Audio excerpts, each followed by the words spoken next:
En el presupuesto 2026, que se va a tratar, por supuesto, en el Congreso, de aprobarse o no, toda la historia y el folclore, para el Chaco está previsto algo así como 6.000 millones de pesos. ¿Qué se hace con 6.000 millones de pesos? Nada. Incluso está en peligro la terminación, lo que prometió Esdero, la terminación del segundo acueducto. Fíjese que a Esdero le quedó por concretar el 18% del acueducto. Eso es lo que supuestamente había prometido incluso la Nación, pagar esos costos.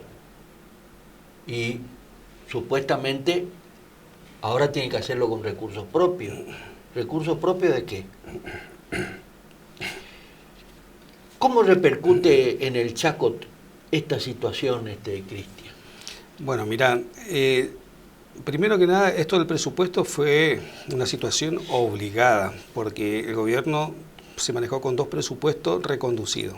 Es decir, el presupuesto como herramienta, como hoja de ruta de gestión, creo que poco le interesa a este gobierno. Tuvo que hacerlo porque no puede reconducirse más de dos presupuestos. Entonces, tuvieron que ir a la necesidad de plantear y elevar un presupuesto que para mí, y sin haberlo analizado en profundidad, simplemente por el tipo de cambio proyectado para fines de este año ya se superó en este año, o sea, el tipo de cambio proyectado para diciembre ya se superó en este mes antes de que se debata, claro. Con lo cual es un dato falaz.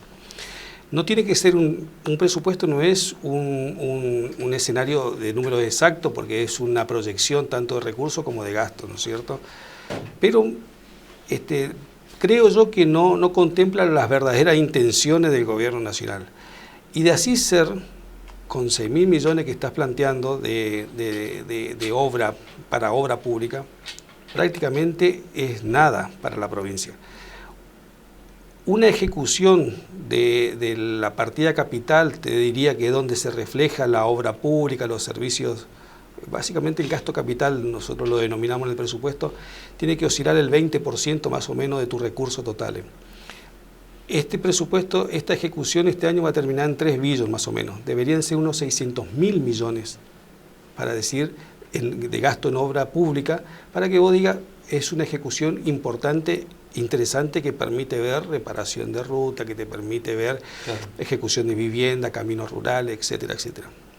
Pero eso no tiene. Estamos hablando de 600. Eso debería de ser más o menos razonable, y que es un poco lo que se ejecutó. Te puedo hablar de la gestión en la que me tocó participar, entre un 17, 18% del gasto total era gasto de capital. El gobierno actual de la provincia ejecutó en el año 2024 solo un 3% de gasto de capital.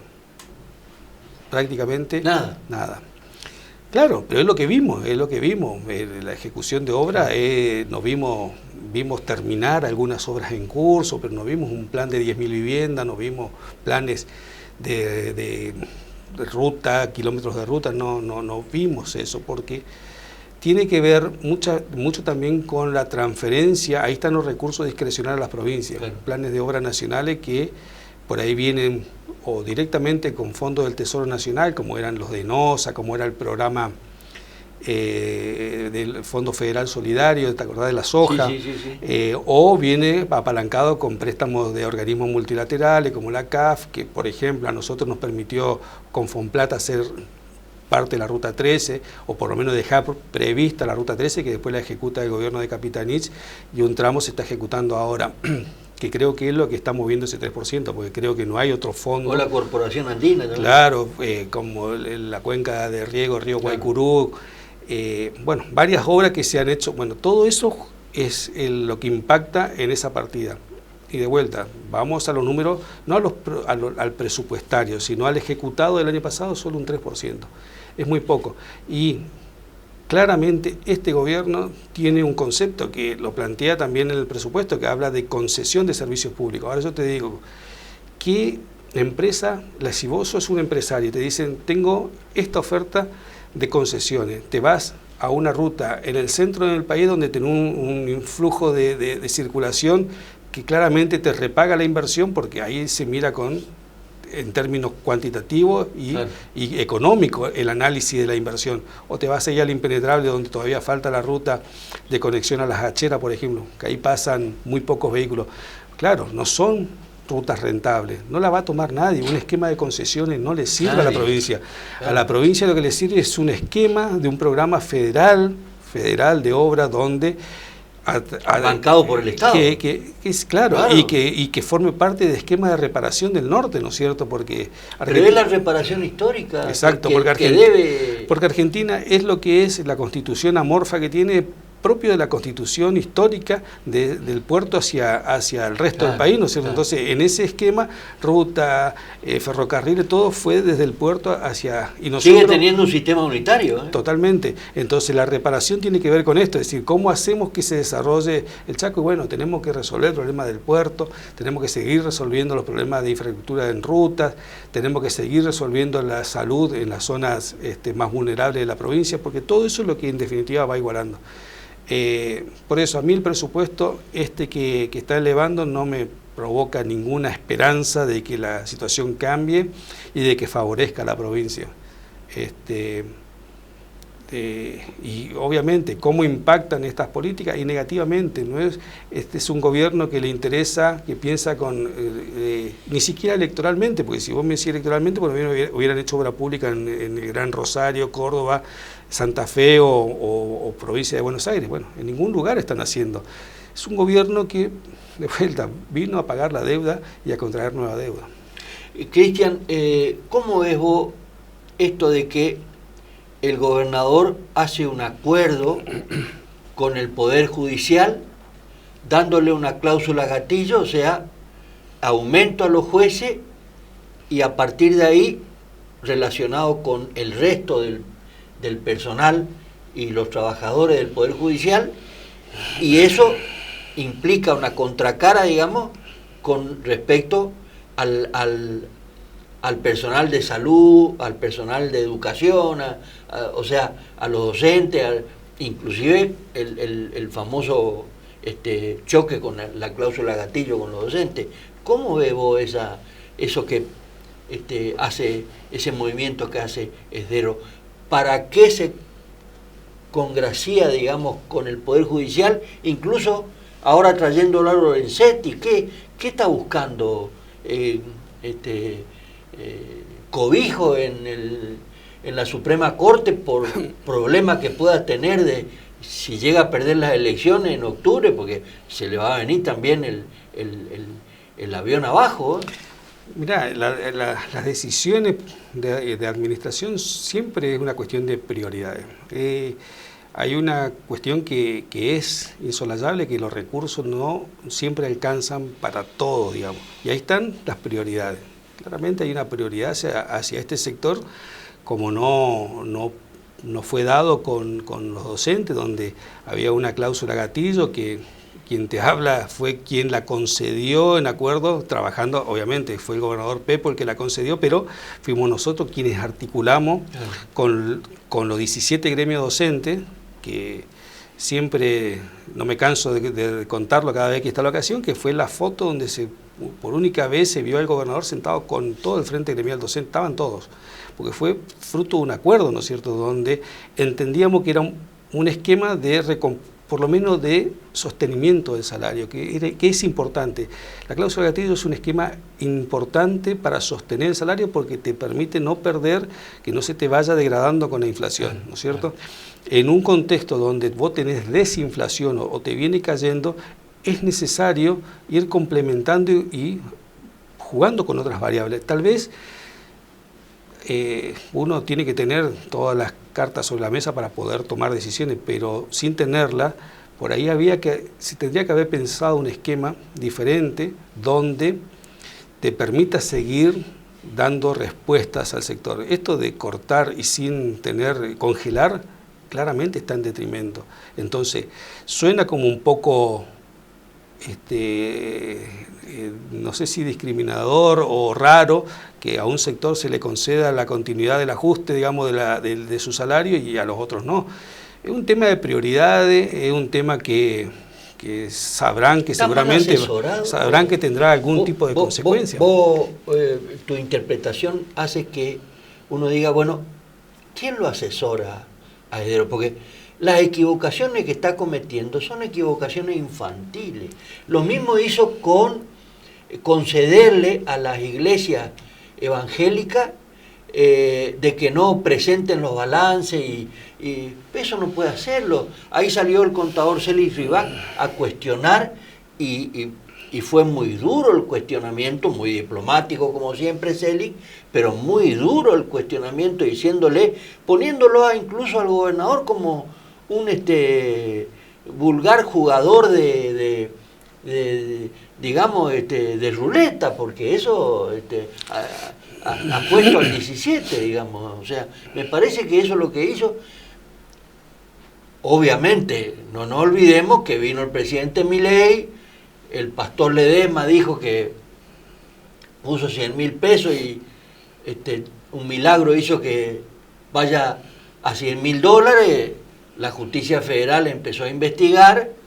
Bueno, ya no se eximen los balances. Digamos. Claro, y ahora eximen los balances. La pregunta es, ¿qué va a pasar? Yo insisto, todo esto tiene mucho que ver y la correlación después del 26 de octubre, ¿no? Mira, a ver, yo no sé si está mal asesorado o no, ¿viste? Son cosas que ocurren puertas por ahí adentro de los gobiernos. Lo que sí, claramente hay una mala lectura de lo que iba a suceder.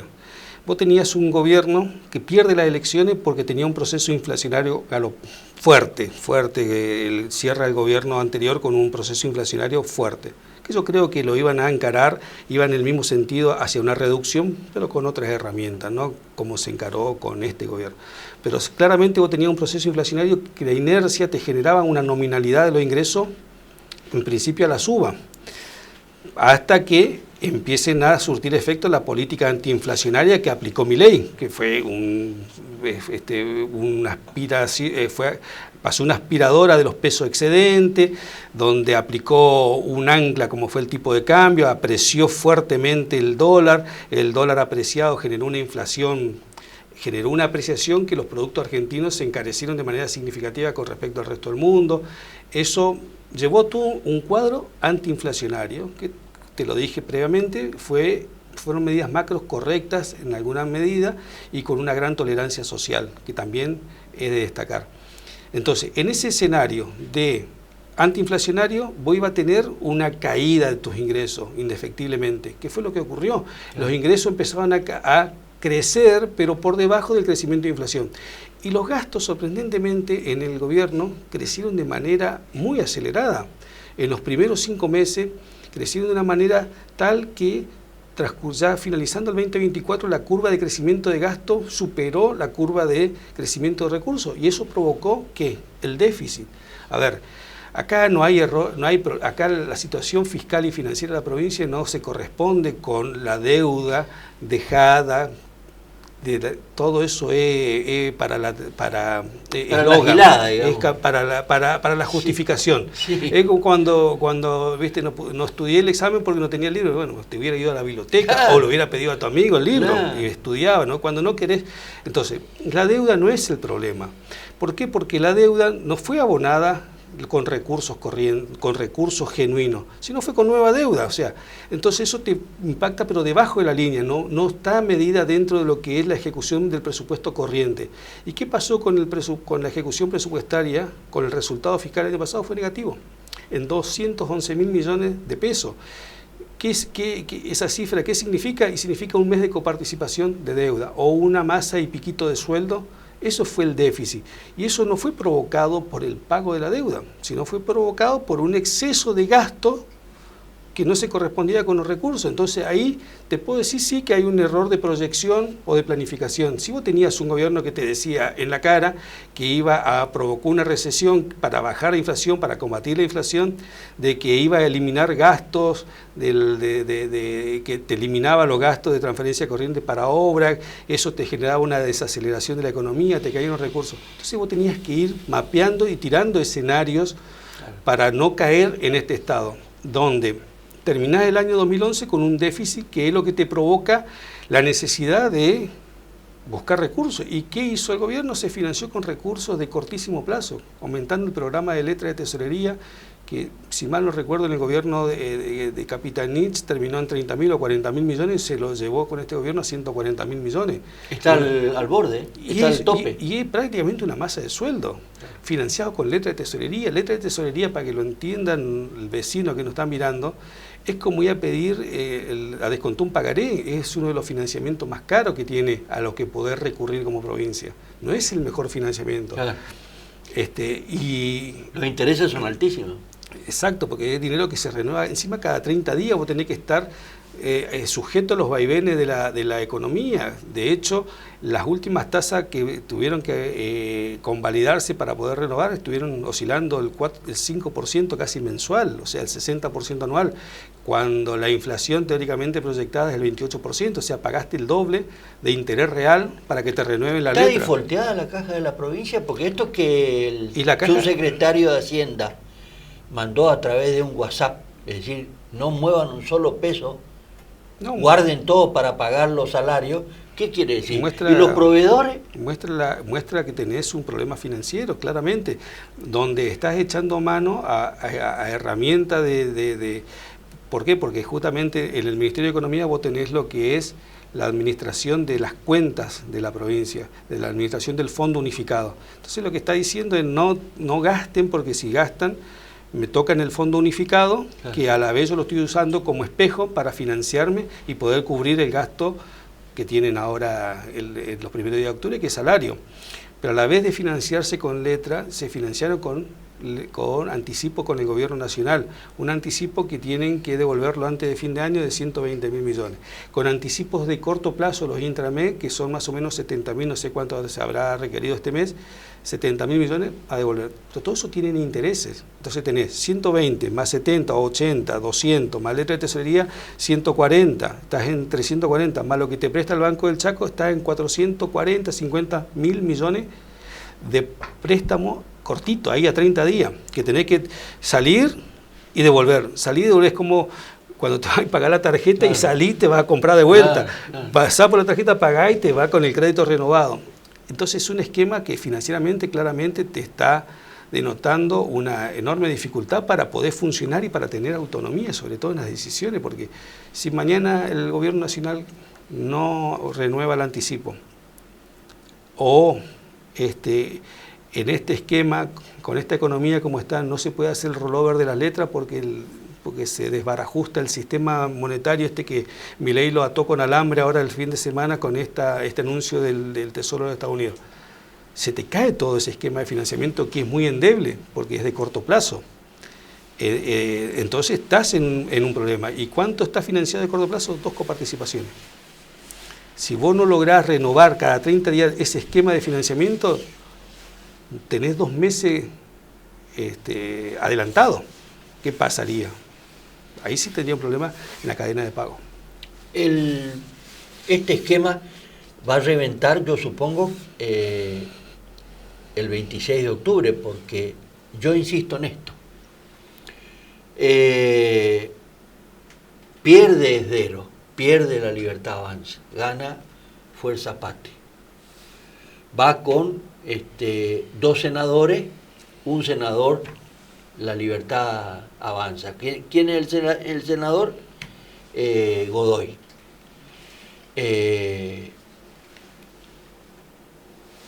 Van 2 diputados nacionales. Por el sistema DON y demás hierba, supongamos que, de acuerdo a la cantidad de votos, ¿qué pasa si va un tercer diputado nacional? Y solamente de no meterse otro partido, ¿eh? Estoy hablando de que jugando la Libertad Avanza y Fuerza Patria. Fuerza Patria saca un diputado. Por primera vez en la historia de la provincia, el radicalismo no tiene representación en la nación. Totalmente, es un esquema muy delicado. Se le va a incendiar el techo sí, bien lo planteado, o sea, no son propios, y la verdad que no no conozco mucho del candidato. Y si pierde, ¿vos creés que Milei le va? No, una vez que pierda, escuché, así como está atado al resultado de las elecciones de octubre, lo del Tesoro norteamericano, así está atado al resultado de las elecciones de octubre, lo que le mande la nación a Esdero, ojo. Y mira, te diría, los diputados y senadores son piezas muy importantes para negociar con Buenos Aires. Te digo porque en épocas que nos tocó estar al frente, eran nuestras piezas como para poder de alguna manera conseguir algunas cosas para la provincia, en el presupuesto, avales o obras. Por lo que escuché del candidato Godoy, creo que sí, el apellido,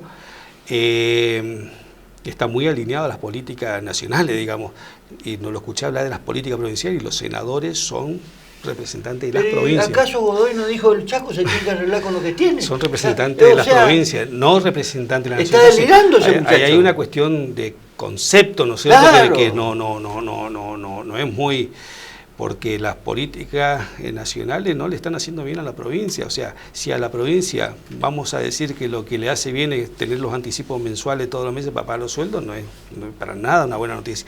Lo que le haría bien a la noticia es tener un programa de obra que nos permita resolver nuestra necesidad de infraestructura para poder crecer, para poder seguir avanzando en tantas cosas que nos hace falta, ¿no es cierto? La información que yo tengo, que es muy buena, por lo fidedigna y lo real, es que en esta oportunidad hay muchos radicales que o no van a ir a votar o van a votar a Fuerza Patria. Esto ya... Hay muchos que están diciendo eso. Y lo que pasa es que la cabeza de lista no son genuinos radicales, digamos, o sea, son... No son radicales. La verdad que no sé quién es la candidata a senador, no recuerdo, a diputada, quien encabeza la lista. Es una mujer pero a ver, Tonino, el Congreso no hay que subestimar, el Congreso es donde realmente se definen muchas cosas, claro. Y donde la provincia a veces nosotros conseguíamos algunas cuestiones que nos solucionaban problemas acá, pero era ver temas allá se debaten cosas importantes. Preguntarle a Milei lo que le pasó con... Bueno, por querer desconocer el Congreso. Claro. Cristian, gracias por venir. Gracias a vos, Tonino, siempre un gusto charlar con usted acá. La pregunta es, yo sigo insistiendo, ¿qué va a pasar el 27 de octubre, al otro día de la elección?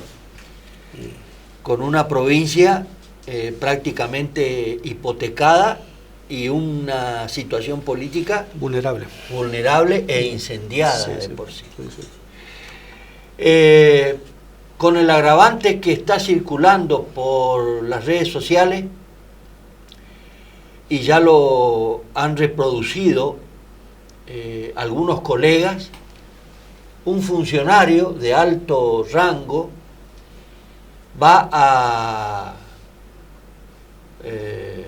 un pub, creo que se llama Conejo, algo así por el estilo, ebrio, chapeando de que él es el Macmaker de el gobierno de Esdero, y me parece que eso le puede llegar a producir una sangría y una herida muy fuerte a la administración de Esdero. Con usted nos reencontramos la semana que viene. Chao.